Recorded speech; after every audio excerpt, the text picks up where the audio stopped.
We're back on the Web Insurance Countdown to kickoff week 2, and we've got Bath and Elida. Our matchup this week, presented by Taylor Kia of Lima. Time now for our roundtable segment. Mike Miller and Jason Aldrich are with me as we all try to wind down from Buckeye football last night to high school football tonight. Not used to that kind of transition, guys, but we're forcing our way through here. Again, guys, and I think maybe you'll agree with me, especially Miller here. I'm from the old school. High schoolers Friday night, college football Saturday afternoon, the pros Sunday afternoon. We'll give them Monday night as well, period. Although, I mean, I know it's the day of age of television wagging the dog. Right. Well, yeah, that ship sailed long ago, as they say. But Buckeyes look good, so now we turn our attention to high school football. And tonight, we'll get right into it in WBL. The rivalry renewed. Elida and Bath, both teams won last week. Elida, a very impressive win over a Tiffin Columbian team, and they are thought to be one of the contenders in the WBL.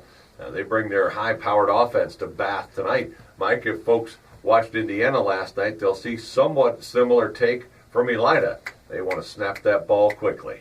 No question about it. Elida has, and everybody's, the reason we sort of pointed towards Elida at the beginning of the season was the quarterback situation with the veteran Isaac McAdams, who almost right out of the gate when he started playing quarterback 2 years ago, we thought, ooh, he can throw the ball around. Now as a veteran, as a senior, he's got his timing down with his receiving core, and I think Daniel Unruh's playing football also. They've got a dangerous passing game. I think probably Elida's biggest issues are on the other side of the ball with their defense, how big, how physical, maybe not quite preferred, but definitely they can score points. And high school football, you can put points on the board. You're going to be tough to handle. Well, Elida did lose a lot from their defense, but they've got their defensive front back, and they think they're very strong up front. That's bad news for Bath because they're a running football team. Their passing game was almost non-existent last week against Allen East. They ran for about 300 yards, but Elida's front is their strength. So that's really the matchup to watch tonight. Agree. Put simply, Bath has to hold on to the football for long stretches to have a chance in this game. And we'll see how it plays out. That's our game tonight here on WIMA. Meanwhile, on 107.5 WZRX, Mike will have the call of Wapakoneta at Van Wert. And a new feeling in Redskin country for the first time since 2009. They lose their season opener. Now they go on the road to Van Wert, a winless team from last year, but a team that won its first game this year. So Redskins looking to get back on track. What's the gist of this game, Mike? Well, the gist of this game is, can Wapakoneta be physical enough to dominate Van Wert's athletes? Van Wert has some good athletes in the skill positions with their offense. Not convinced overall they've got the personnel to hang with Wapakoneta. Wapakoneta defensively played a pretty good game against Bellefontaine. Bellefontaine had a big play quarterback who was able to cash in after the defense really shut him down. Made a big throw right before the end of the half, made a big run on a couple of occasions.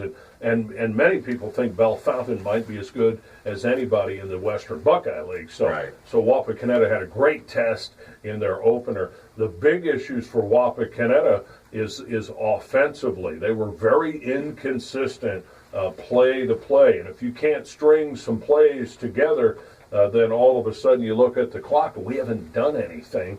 And we wound up, and we, meaning Wapakoneta, wound up with just 7 points. I'm convinced Wapakoneta's got the personnel. They got two good backs and a pretty good line. Just consistency on the offensive end is going to be a big part of their challenge tonight. Yeah, they had 26 plays for nothing or less last week against Bellefontaine, and Coach Moyer told us, and that's not going to cut it. Nope. You can hear Wapakoneta at Van Wert tonight over on our sister station, 107.5 WZRX, and you can hear all of our games through the iHeartRadio app, both on WIMA and WZRX. Big story last week was the win by Shawnee at Jefferson as they open the season with a win. They visit Defiance tonight. And Jason, good to see Shawnee open the season with a win and get some real positive momentum. And when we talked with Coach Crie, and he said, we'll hear more from him later. He said this week in practice, we just got after it. I mean, we're not sitting around congratulating ourselves. It's time for league play now. No question about it, and kind of overcoming the situation with their home field. I mean, that can really be a downer for your entire season, but they rose above that. And as you said, Coach Krier saying, hey, we can't worry about that kind of stuff. We can worry about our opponent and ourselves. Right. And that's exactly the mindset that they have here. Well, next week they're scheduled to host Wapakoneta. My understanding is they're going to play that game at Shawnee as the field has improved. The real question is they're not sure if it can take the beating and then bounce back for another game later. That's really the concern now. But they are going to play that game at home next week as it stands now. Of course, we'll stay on top of it with the Shawnee. They're at Defiance tonight as scheduled. And the good news is Defiance, they put field turf in. They're debuting it this year up at Fred Brown Stadium. So absolutely, Shawnee fans need to head up there and support their team. Them and Defiance have sort of had big games in recent years. They both kind of sadly have hung near the bottom of the league, but I think on paper that's a pretty good matchup tonight. And I know some of the Shawnee folks are fired up after that win over Jefferson, so we'll see how they do tonight. Rounding out the WBL schedule, St. Mary's at OG. Both teams lost in week 1. OG took a big shiner up at Eastwood. St. Mary's lost a shootout to Sydney, and also Kenton at Salina tonight. A little closer to home, Lima Senior will take on Eastmore Academy. A great angle with Archie Griffin's alma mater and his son Andre coaching the Spartans, of course. Eastmore's been a playoff-type team really the last 5 or 6 years. Got in last year, lost in the first round.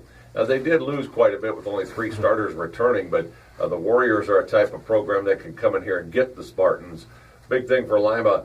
Sloppy start last week. They want to be on their game from the jump tonight. Yeah, I'm a little more impressed, I think, at least after the Middletown game, with the Spartan specialists. Their quarterback, Adrian Mitchell, seems like he's pretty capable. They've got a running back who looks like he's going to fill the Jaden Walker shoes.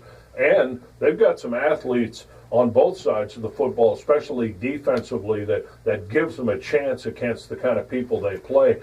And Eastmore, a little bit smaller school, as you say, lost quite a bit from their playoff team last year. Plus, the Spartans are going to be jacked up because Archie Griffin himself will be in. He might actually be a season ticket holder for Lima Senior football. How amazing is it that we've gotten to that point? I think the Spartans have a good shot tonight, but you have to be ready simply because the team has had some prior success, even though Eastmore isn't the same club they were last year. And good luck to the Spartans tonight. We will have Lima Senior on WIMA next week when they visit Springfield, going on the road next week. Spencerville's home for Parkway tonight. Bearcats lost to LCC last week. Not a good debut for Chris Summers as their head coach. They'll look to bounce back tonight hosting Parkway. Speaking of the T-Birds, they play at St. John's tomorrow afternoon. Saturday 1:30 kickoff. A bit unusual for the T-Birds tomorrow at St. John's.